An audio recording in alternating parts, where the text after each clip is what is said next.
নমস্কার বন্ধুরা, আমি প্রীতি। জলছবি গল্পের আসরে আপনাদের সকলকে স্বাগত জানাই।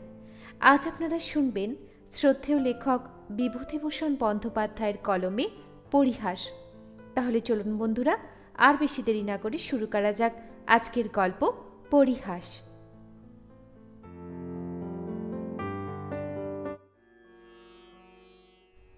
অনেক বছর ব্যবধানে মানব জীবনে যে নাটক অভিনীত হয়, যে সূক্ষ্ম আবেদনের সৃষ্টি করে, এই গল্পটি তারই গল্প। রামতারক বন্দ্যোপাধ্যায় যখন মারা যান 1265 সালে, তখন তার সম্পত্তি বেশ ভালোই ছিল কুড়ুলগাছিতে। রামতারক বন্দ্যোপাধ্যায়ের স্ত্রীপুত্র ছিল না। তিনি তার সম্পত্তি ছোট ভাই রামগতিকে দিয়ে গেলেন। সন্ধ্যার সময় ছোট ভাইকে ডেকে বললেন, কিছু মনে করিস নে রামা, অনেক মামলা করেছি তোর সঙ্গে বিষয় নিয়ে, সব তো রেখে যেতে হলো সঙ্গে। কিছুই নিয়ে যেতে পারলাম না। এখন সব বুঝতে পেরেছি ভাই, কিছুই কিছু না। নকলের জন্যে আসল হারিয়ে বসে আছি। একটা কথা বলি শোন, উঠোনের ওই জবাতলায় আমার সপাচেক টাকা পোতা আছে, তুলে নিস। রামগতির সঙ্গে দাদার মুখ দেখাদেখি ছিল না বহুদিন থেকে। কেউ কারো বাড়িতে যেত না, যদিও পাশাপাশি বাড়ি। রামগতি কেঁদে ফেলে বললেন, দাদা, তুমি কি বলছো? আমি আমি জশাইকাটি থেকে নীলমণি কবিরাজকে কাল সকালেই ডেকে আনবো। কোনো ভয় নেই দাদা, তুমি ভালো হয়ে উঠবে। রামতারক ম্লান হেসে বললেন, এদিকে আয়, আশীর্বাদ করি। নীলমণি কবিরাজকে আর আনতে হয়নি। শেষ রাত্রের টাল আর সামলে ওঠেনি বৃদ্ধ রামতারক। দাদা শ্রাদ্ধ শান্তি রামগতি পল্লীগ্রামের হিসেবে ভালোভাবেই করলেন। লোকে তাকে ভালোই বললে। এতদিন দাদা মামলা মোকদ্দমা করে ছোট ভাইকে নাস্তা নাবুদ করেছিল, অনেক ফাঁকি দিয়েছিল বুড়ো।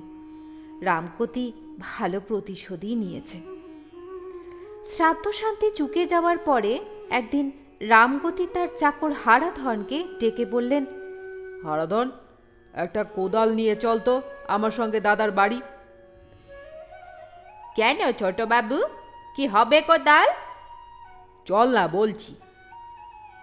দাদার বাড়ির উঠোনে পৌঁছে হারাধনকে বললেন, এই জবা গাছের তলায় খড় দি কি ভালো করে? কেন? দাদা বলে গিয়েছিল টাকা পোতা আছে ওর তলায়। তুমিও যেমন পাগল, টাকা পুঁতে রেখে গিয়েছে তোমার জন্য। হ্যাঁ, তুই খড় দি কি ভালো করে, বকিস নে। হারাধন এই সংসারের বিশ্বাসী পুরনো চাকর। অনেক দিন থেকে রামগতির কাছে আছে। মনিবের ওপর অনেক সময় সে হুকুমও চালায়। ভালো মানুষ রামগতি হাসি মুখে সহ্য করে। অনেকক্ষণ ধরে ঘোরা হলো, কিছুই পাওয়া গেল না। রামগতি বললেন, উত্তর দিকে খড় দি কি? আবার খানিক পরে বললেন, পেলি রে? আচ্ছা, দক্ষিণ দিকে খড়। 6 ঘন্টা খোঁড়াখুড়ির পরেও কিছুই পাওয়া গেল না। রামগতি এই টাকার উপর নির্ভর করে দাদার শ্রাদ্ধে কিছু বেশি খরচ করে ফেলেছিলেন। হারাধন বললে, তখনই বললাম ছোট বাবু, ও বড় বাবুর আর খেয়ে দিয়ে কাম নেই, আপনার জন্য টাকা পুঁতে রেখে যাবে। তাই তো বললে যে দাদা মৃত্যুর কিছু আগে। অমন বলে, রোগের সময় কে কি বলে তাই কি আর দেখতে গেলি চলে? এই ঘটনার কিছুদিন পরে রামগতির মৃত্যু হলো। রামগতির একমাত্র শিশুপুত্রের বয়স তখন মাত্র 5 বছর। রামগতির বিধবা পত্নী ছেলেটিকে নিয়ে চুয়াডাঙ্গায় তার বাপের বাড়ি চলে গেল। যাবার সময় প্রতিবেশীদের বাড়ি বাসন কোসন, পিঁড়ি, খাট, বালতি রেখে চলে গেল। চুয়াডাঙ্গায় রামগতির স্ত্রীর বাপের বাড়িতে শুধু তার এক ভাই ছাড়া আর কেউ ছিল না। ভাইটি মূর্খ এবং গুলিখোর, অবস্থা ভালো নয়, অতি কষ্টে সংসার চলে। গরুর গাড়ি এসে দাঁড়াতেই রামগতির স্ত্রীর ভাজ উকি মেরে বললে, কে গা? ও মা, এ যে ঠাকুরজি। আহা, এসো এসো, এ বুঝি খোকন? এসো বাবা। রামগতির স্ত্রীর চোখে জল এলো। সে যে সংসারে বধূরূপে ঢুকেছিল সেখানকার অবস্থা এদের চেয়ে অনেক সচ্ছল, অনেক ভালো। রামগতির অংশে 30 বিঘে জমি ছিল প্রজাবিলি, কিছু খাজনা এবং কিছু ধান পাওয়া যেত। খাওয়া দাওয়ার অবস্থাও ছিল অনেক ভালো। কিন্তু রামগতির স্ত্রী শিশুপুত্র নিয়ে সেখানে থাকতে সাহস করেনি বলেই দাদার আশ্রয়ে এসে পড়ল। গোড়া থেকেই সে ভুল করেছিল। গুলিখোর দাদার ঘরে সব দিন চাল থাকে না। মামিমা রামগতির ছেলে সতুকে বলে, তোর মামার কাছে গিয়ে বল ঘরে চাল নেই, নইলে খাওয়া হবে না। সতু গুলির আড্ডার দোরের কাছে ভয় ভয়ে এসে দাঁড়িয়ে বলতো, ও মামা। কেউ কথা বলে না। আড্ডার রকম দেখে সতুর মুখ দিয়েও কথা বেরুতে চাইতো না। সেখানে দেওয়ালে হেলান দিয়ে সারি সারি লোক বসে আছে, মুখে তাদের লম্বা প্যাকাটির নল, কলসির কানা ভাঙার ওপর বসানো থেলো হুকোর সঙ্গে সেই নল লাগানো। কারো বিশেষ হুঁশ নেই। চোখ বোজানো অবস্থায় গল্প চলছে ওদের মধ্যে। সতু বুঝতে পারত না সেসব গল্পের মানে। তখন তার বয়স 8-9 বছর হবে। মামাকে আবার ডাকত, ও মামা।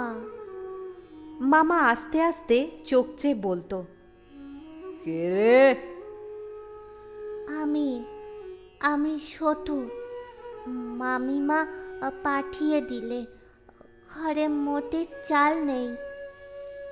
চাল নেই? আচ্ছা, বস।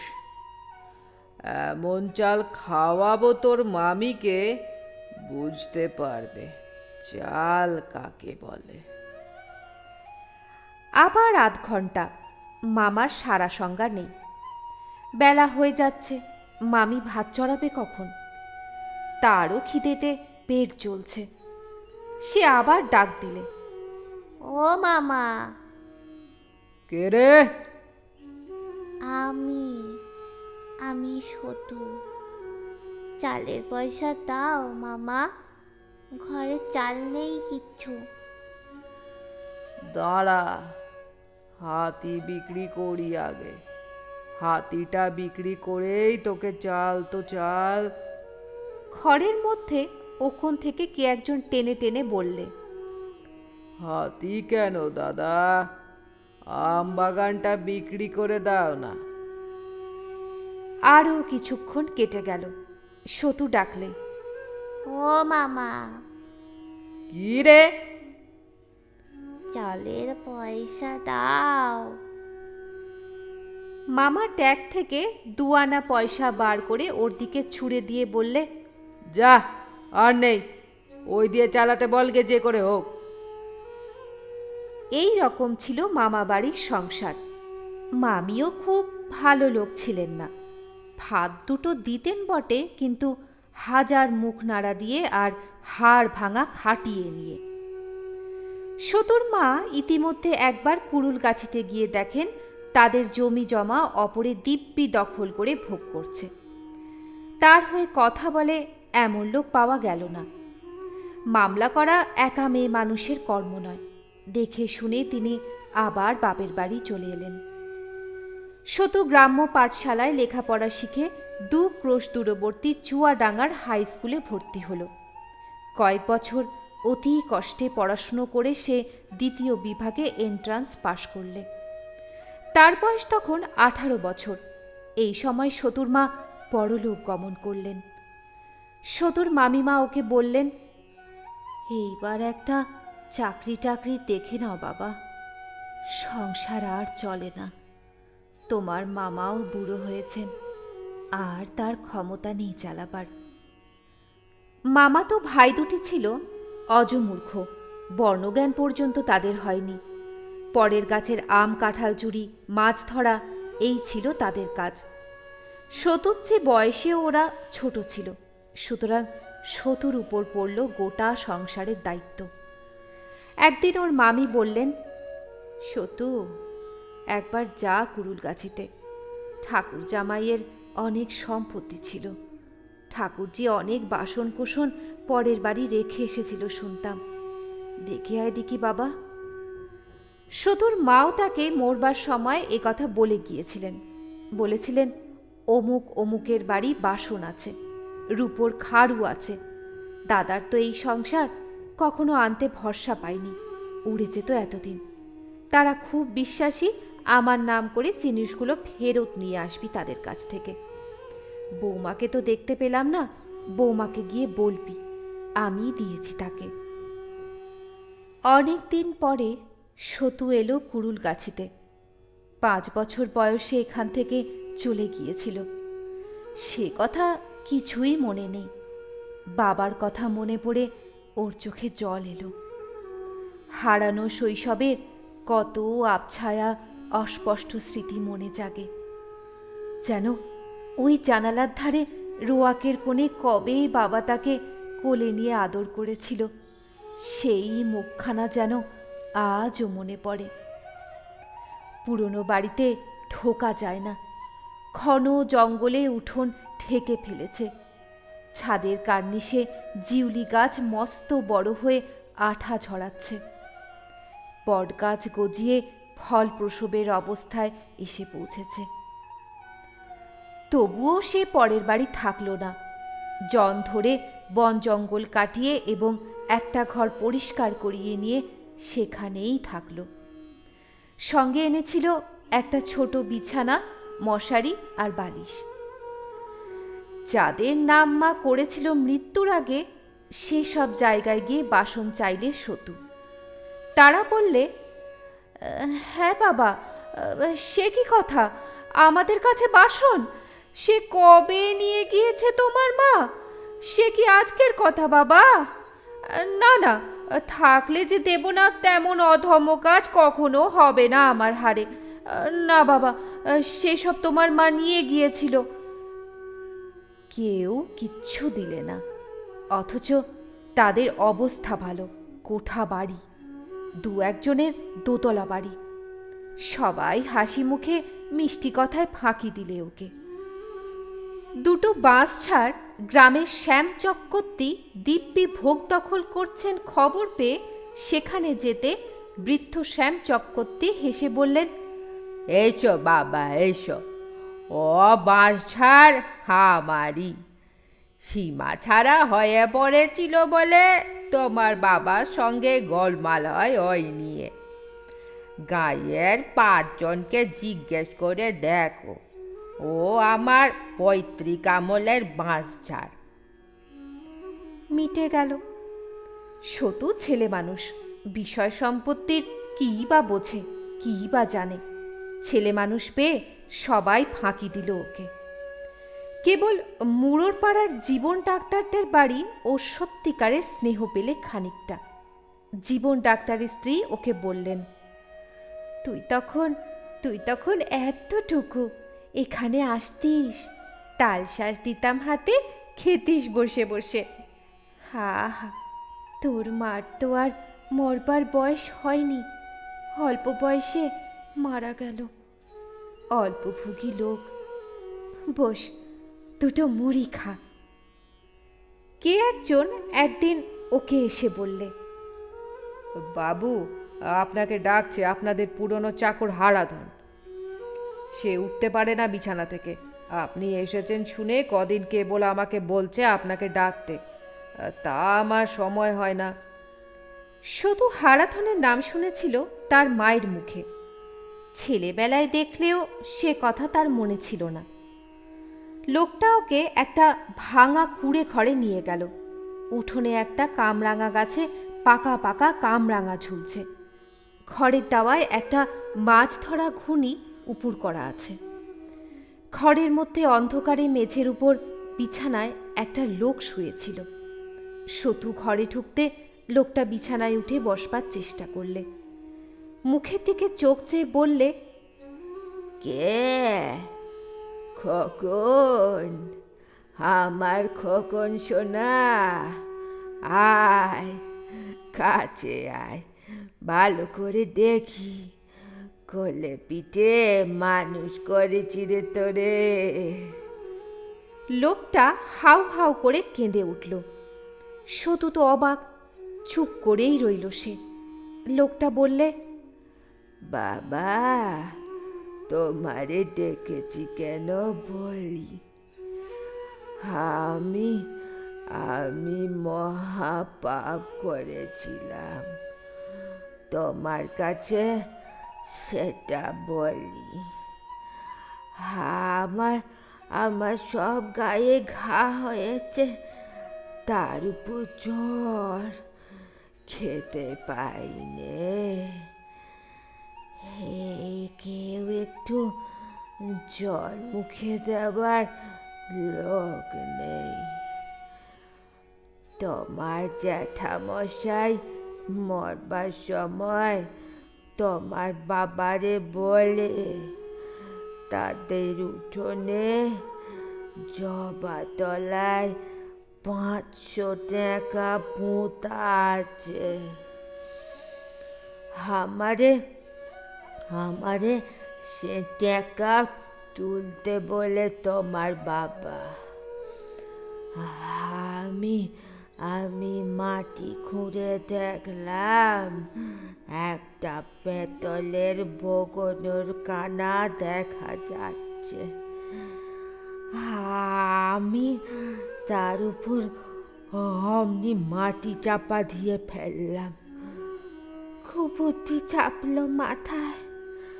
তোমার বাবাও দেখলে না, ভাবলে আমি অনেক দিনের বিশ্বাসী লোক, আমি কি আর ফাঁকি দেব? রাতারাতি সেই টাকার বগনো আমি তুলে নিয়ে গিয়ে তোমার কাছে বলছি লজ্জা করে। আমার এক বিটি ছিল, তার হাতে নিয়ে গিয়ে দিলাম। সে টাকা আমার ভোগে হয়নি বাবা, সেই মেরে দিলে টাকাটা। দিন 15 পরে টাকা নিয়ে সে গঙ্গার ওপারে তার বোন ভগ্নিপতির কাছে চলে গেল। তোমরাও এইখান থেকে চলে গেলে। আমার সেই থেকেই খারাপ অবস্থা, এখন আর খেতে পাইনে। যতদিন শরীরে শক্তি ছিল জন খেটে পেটের ভাত চালিয়েছি, এখন বুড়ো হয়ে গিয়েছি, রোগগ্রস্ত, আর খেতে পাইনে। আমার এমন হবেই যে বিশ্বাসঘাতকী কাজ করেছি, পুরনো মনিবের টাকা চুরি করেছি। আমার এমন হবে না তো কার হবে বাবা, কার হবে?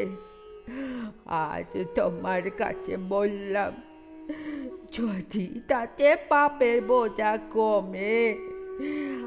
আর আমার হয়ে এলো খোকন, বড্ড জোর দুটো একটা মাস। তরে যে দেখলাম মরবার আগে। সতু কিছুক্ষণ সেখানে বসে 2-1টা সান্ত্বনার কথা ওকে বললে। তারপর পকেটে হাত দিয়ে যা কিছু ছিল ওর বিছানার পাশে রেখে ঘর থেকে বেরিয়ে চলে এলো। এতক্ষণ শুনছিলেন শ্রদ্ধেয় লেখক বিভূতিভূষণ বন্দ্যোপাধ্যায়ের কলমে পরিহাস। আশা করি গল্পটি সকলের খুব ভালো লেগেছে। নিত্য নতুন গল্প নিয়ে খুব তাড়াতাড়ি আবার হাজির হচ্ছি। আমার গল্প পাঠ আপনাদের কেমন লাগছে তা অবশ্যই একটা লাইক এবং কমেন্ট করে জানাবেন। আর জলছবি চ্যানেলটিকে সাবস্ক্রাইব করতে ভুলবেন না। সবাই ভালো থাকবেন। ধন্যবাদ।